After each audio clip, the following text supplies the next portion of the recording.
Okay, player ratings time. For Newcastle versus Liverpool, I'm just doing the Liverpool player ratings. Um, all right, we'll start off and go with Ali. Look, where would we be without Alisson? To be fair, like over the years, he's been phenomenal. It could be argued that we wouldn't have got the Champions League in 2019 if we didn't have him. He definitely helped us win the league, and he definitely got us 3 points against Newcastle. He made it 4 or 5 really top saves. And he also got Nick Pope sent off. It was his clear ball through to Salah that caused all the problems for Nick Pope, and he misses the final for Newcastle. So Ali's getting a 9. Trent, 7. I was having a little bit of a fucking worry for Trent in the first 5-10 minutes. St. Maximin was killing him, but he pulled it together quite nicely. He set up the first goal for Nunes, and he looked a lot better as the game wore on, especially defensively, so he's getting a 7. Joe Gomez, 6. Not Joe's best game, if I'm going to be truthful. He was better, he's been better this season, but he did okay. Like, he was the worst of the back line, but he did alright. He's getting a 6 being the average. Big Virgil back, he's getting a 7. He's obviously feeling his way back into form, but it was a much better performance from him considering the injuries he's had. I thought that, he's done well. Robbo, 7. Saying he's continued his performances on from the Everton and the game before that as well, which I thought he was pretty good in. So he's doing okay. Fabi, 7. It's the first time Fabi's got a 7 out of me in 2 months. I thought he was much better. He's still not back to the swashbuckling best that he was, last season, but he's playing his way back into some form. Look, confidence in football is huge. Different footballers, once they get some confidence, wins may change footballers as much as the fans. Hendo, 7. More of the same from Hendo. He's carried on from the Everton performance as well, and I think both of them, where they used to be 6s when we lose, when they put in the performance, they're of 7 to 8 out of 10, we win. Now, all of this is being helped by our 18-year-old wonder kid, Stefan Bjelicic, who's getting an 8, and I think they're really benefiting from him.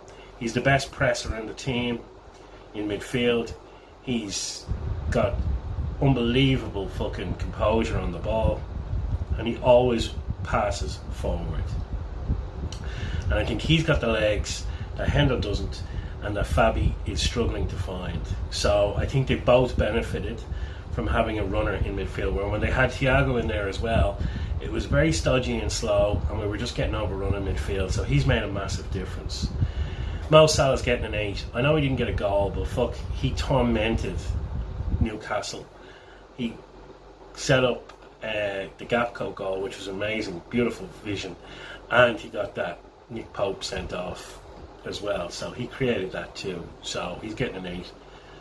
Darwin Núñez, 8. He took his goal really well.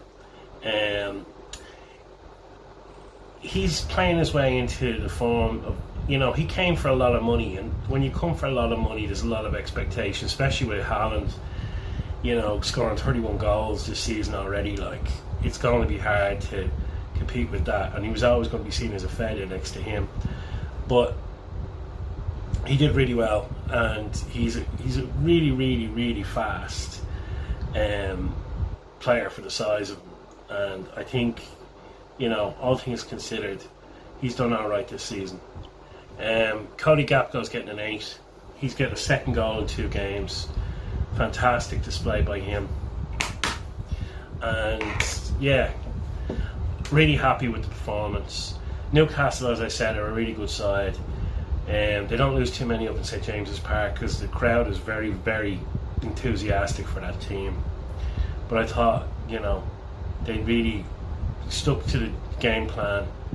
And look, Jurgen has to be given a lot of credit. He's getting an 8 out of 10 as well. A couple of weeks ago, people were calling for his head and wondering was he going to leave. But the best managers in the world turn around a crisis.